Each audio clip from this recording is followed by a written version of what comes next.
தயவு செஞ்சு என்னோட மகளை தூக்குல போட்டுருங்க, அவளுக்கு வாழ்றதுக்கே தகுதி இல்லை. காதலிச்சு கல்யாணம் பண்ண அவரோட கணவரோட சேர்ந்து வாழாம அவரை 15 துண்டா வெட்டி கொலை பண்ணியிருக்கா அப்படின்னு ஒரு தாய் தன் மகள் குறித்து கண்ணீர் மல்க பேட்டி கொடுத்திருக்காங்க. என்ன நடந்திருக்கு அப்படின்னு பார்த்தா, தன் காதலிச்சு திருமணம் செய்து கொண்ட தன்னுடைய காதல் கணவரை 15 துண்டுகளா வெட்டி பிளாஸ்டிக் ட்ரம்ல சிமெண்டோட சேர்த்து போட்டு அந்த கொலையை மறைக்கிறதுக்காக முயற்சி பண்ணியிருக்காங்க. மார்ச் 4ஆம் தேதி இந்த கொலை நடந்திருக்கு. ஆனா எதுவுமே தெரியாத மாதிரி அந்த பெண் வாழ்ந்துட்டு வந்திருக்காங்க. இதன் பின்னணியில இருக்கக்கூடிய விஷயங்கள் என்னென்ன, எதற்காக தன்னுடைய கணவரை கொலை செய்தாங்க அப்படிங்கிற மாதிரியான முழு தகவல்களையும் பார்க்கலாம். மீரட் பகுதியை சேர்ந்தவர் தான் சௌரப். இவருக்கு அதே பகுதியை சேர்ந்த முஷ்கான் அப்படிங்கிற ஒரு பெண்ணோட காதல் ஏற்படுது. இருவரும் சில ஆண்டுகள் காதலிக்கிறாங்க. தொடர்ச்சியா சௌரப் மட்டும் வேலைக்கு போயிடுறார். அவர் என்ன மாதிரியான பணியில் இருக்கார் அப்படின்னா, இவர் நேவில ஒரு மெர்ச்சண்டா இருக்காரு. கப்பல்ல வேலை பார்த்துக்கிட்டு இருந்திருக்காரு. அது மட்டும் இல்ல, கடந்த 2016ஆம் ஆண்டு இதற்கு மேல வெயிட் பண்ண வேணாம் அப்படின்னு சொல்லிட்டு திருமணம் செய்துக்கலாம் அப்படின்னு சொல்லி திருமணமும் செய்துக்கிறாரு. ஆனா சௌரபுடைய வீட்டார் முஷ்கானை திருமணம் செய்துக்கிறதுக்கு எதிர்ப்பு தெரிவிக்கிறாங்க. ஆனாலும் தங்களுடைய குடும்பத்தில இருந்த எதிர்ப்பை எல்லாம் மீறி அவர் முஷ்கானை திருமணமும் செய்துக்கிறார். திருமணம் முடிஞ்ச கையோட வீட்டுல அடிக்கடி பிரச்சனையாக ஆரம்பிக்குது. அவங்களுக்கு நிறைய சொத்துக்கள் இருக்கு. ஆனாலும் இந்த சொத்துக்கள் எதுவுமே நாங்க உனக்கு தரமாட்டோம், இந்த மருமகள் எங்களுக்கு வேண்டாம் அப்படின்னு அடிக்கடி சௌரபுடைய அம்மாவும் அப்பாவும் சண்டை போட ஆரம்பிச்சது. எனக்கு உங்க சொத்துக்கள் எதுவுமே வேண்டாம், எனக்கு என்னுடைய மனைவி மட்டும் போதும் அப்படின்னு சொல்லிட்டு உங்ககிட்ட இருந்து ஒரு பைசா கூட நான் வாங்க மாட்டேன், என்னுடைய மனைவியை எப்படி பார்த்துக்கணும் அப்படின்னு எனக்கு தெரியும் அப்படின்னு சொல்லிட்டு தன்னுடைய ஷிப்ல தான் வேலை பார்த்துட்டு இருந்த அந்த ஒரு வேலையை விட்டுட்டு தன்னுடைய மனைவியோட தனி ஒரு வீட்டுக்கு குடி போறார். இதனை தொடர்ந்து 2 பேர்த்துக்கும் கடந்த 2019ஆம் ஆண்டு ஒரு குழந்தையும் பிறக்குது. ஆனால் அதன் பிறகுதான் சௌரபுக்கு தெரிய வருது, தன்னுடைய மனைவி தான் கூட முன்ன மாதிரி இல்லை, அவங்களுக்கு வேறு ஒரு நட்பு இருக்கு, வேறு ஒரு திருமணத்தை மீறிய உறவு இருக்கு அப்படிங்கிறது தெரிய வருது. இதனால அவர் மனசுடைஞ்சு போயிடுறார். தன்னுடைய மனைவி கிட்ட தொடர்ச்சியா சண்டை போடுறார். ஆனாலும் அவங்க எதையுமே கேட்கிற மாதிரி இல்லை. தன்னுடைய காதலனோட அவருடைய மனைவி பழகிட்டே இருந்திருக்காங்க. இதை தொடர்ந்து சரி, இதற்கு மேல நம்ம சேர்ந்து வாழ வேண்டாம், நம்ம பிரிஞ்சிடலாம் அப்படின்னு சொல்லிட்டு டிவோர்ஸ்க்கு அப்ளை பண்ணியிருக்கார். ஆனாலும் ஒரு கட்டத்துல அவருக்கு என்ன தோணி இருக்கு அப்படின்னா, நம்ம பிரிஞ்சிட்டோம் அப்படின்னாலோ இல்ல அந்த குழந்தைய அவங்க அம்மாவோட விட்டுட்டோம் அப்படின்னாலோ என்னுடைய குழந்தையோட எதிர்காலம் வீணா போயிடும், என்னுடைய குழந்தைக்கு எந்த ஒரு கஷ்டத்தையும் நான் கொடுக்க விரும்பல, அதனால நான் விவாகரத்து பண்ண போறதா இல்லை அப்படின்னு சொல்லிட்டு இது குறித்து தன்னுடைய மனைவி கிட்டையும் பேசியிருக்கார். இனிமேல் அந்த காதலனோட சேர வேண்டாம், பழக வேண்டாம் அப்படின்னு சொல்லிட்டு கேட்டிருக்கார். அந்த காதலனுடைய பெயர் ஷகில் சுக்லா அப்படின்னு சொல்லப்படுது. அந்த ஷகில் சுக்லாவோட தன்னுடைய மனைவி பழகக்கூடாது அப்படின்னு தன்னுடைய மனைவி கிட்ட கேட்டிருக்கார். சரி அப்படின்னு மனைவியும் ஒத்துக்கிட்டு இருந்திருக்காங்க. கொஞ்ச நாள் நல்லா போயிட்டு இருந்திருக்கு. இதனை தொடர்ந்து சரி இப்படியே இருந்தா தன்னுடைய குழந்தையோட எதிர்காலம் கேள்விக்குறியாயிரும் அப்படிங்கிறதுக்காக திரும்ப லண்டன்ல ஒரு பிரைவேட் கம்பெனில வேலை பார்க்கறதுக்காக போறார்.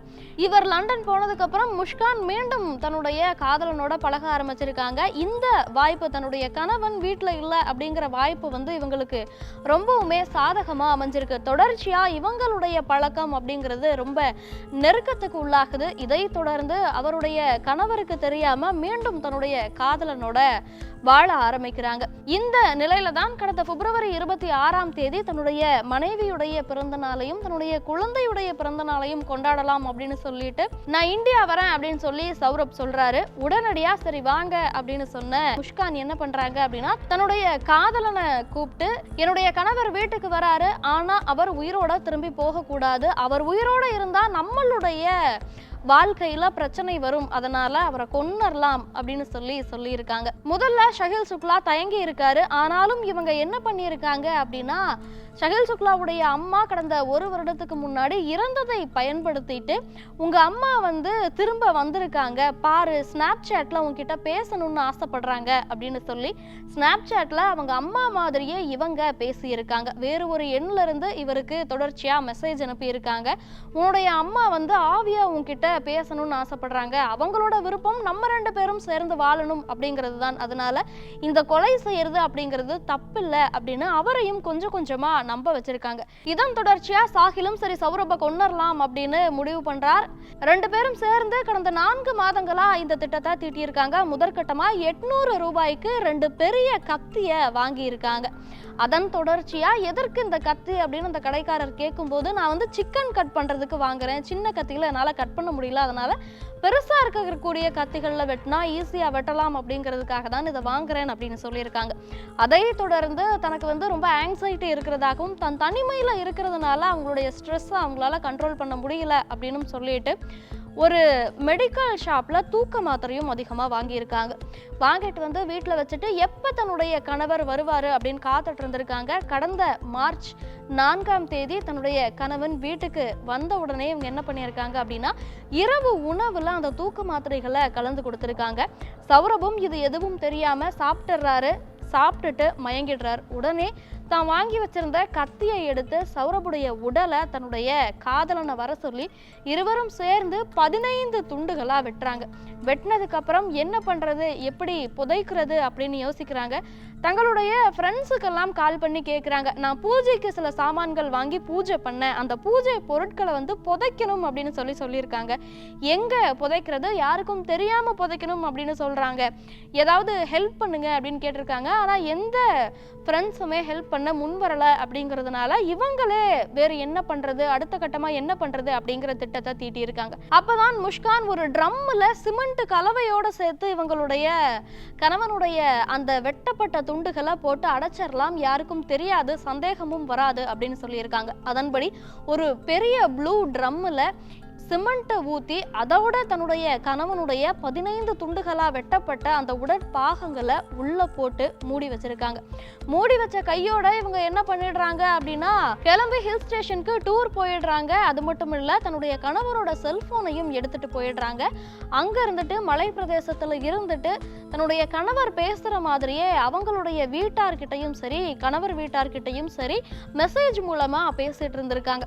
ஒரு கட்டத்துல தன்னுடைய மகன் வந்து கிட்டத்தட்ட 1 மாதம் ஆகுது, இன்னும் அவன் வீட்டுக்கு வரல, கால்ஸும் எடுக்க மாட்டேங்கிறான், என்ன இருக்கும் அப்படின்னு சொல்லிட்டு சௌரபுடைய அம்மாவிற்கு ஒரு சந்தேகம் வருது. தொடர்ச்சியா நிறைய முறை கால் பண்றாங்க, ஆனா கால் மட்டும் அட்டன் பண்ணவே இல்லை அப்படிங்கிறதுனால காவல்துறை கிட்ட போறாங்க.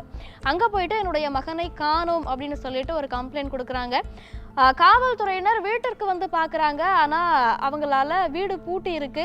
அக்கம் பக்கத்தில் விசாரிக்கிறாங்க. தன்னுடைய கணவரோட சேர்ந்து ஹில் ஸ்டேஷன் போயிருக்கிறதா இந்த பெண் சொல்லிட்டு போனாங்க அப்படிங்கிற தகவல் மட்டும் தான் வருது. சரி, ஹில் ஸ்டேஷன்ல இருந்து திரும்பி வந்துருவாங்க, வந்ததுக்கு அப்புறம் விசாரிக்கலாம் அப்படின்னு காவல்துறையினர் விட்டுடுறாங்க. கடந்த மார்ச் 17ஆம் தேதி ஷாஹில் சுக்லாவும் முஸ்கானும் வீட்டுக்கு வராங்க. வீட்டுக்கு வந்துட்டு அவங்களுடைய அம்மா உடனடியா முஸ்கானுடைய அம்மா கூப்பிட்டு கேட்குறாங்க, என்னாச்சு, மாப்பிள்ளை எங்க போனாரு அப்படின்னு கேட்குறாங்க. உடனடியா பதட்டப்பட்ட இவங்க மூடி மறைக்க முயற்சி பண்ணியிருக்காங்க. ஆனாலும் அவங்க துருவி கேட்டதால நான் என்னுடைய கணவரை கொன்னுட்டேன் அப்படின்னு சொல்லியிருக்காங்க. இதனை தொடர்ந்து காவல்துறையினரும் அங்க வந்து இவங்களை கைது செய்து விசாரணை நடத்தும் போதுதான் என்னுடைய கணவரை நான் கொலை செய்துட்டேன், 15 துண்டுகளா வெட்டி ட்ரம்மில் சிமெண்டோட சேர்த்து அடைச்சிருக்கேன் அப்படின்னு சொல்றாங்க.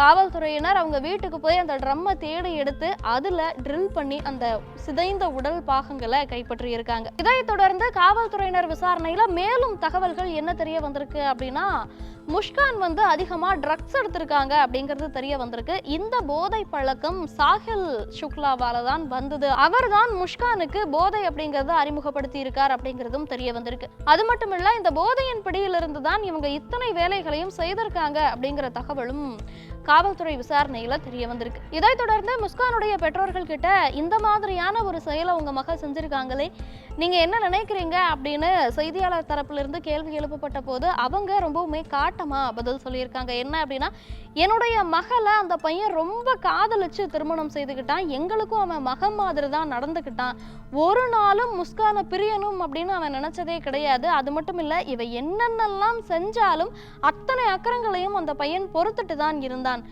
இந்த மாதிரி ஒரு பையனுக்கு எப்படி இப்படி செய்யறதுக்கு என் பொண்ணுக்கு மனசு வந்துச்சு அப்படின்னு தெரியல.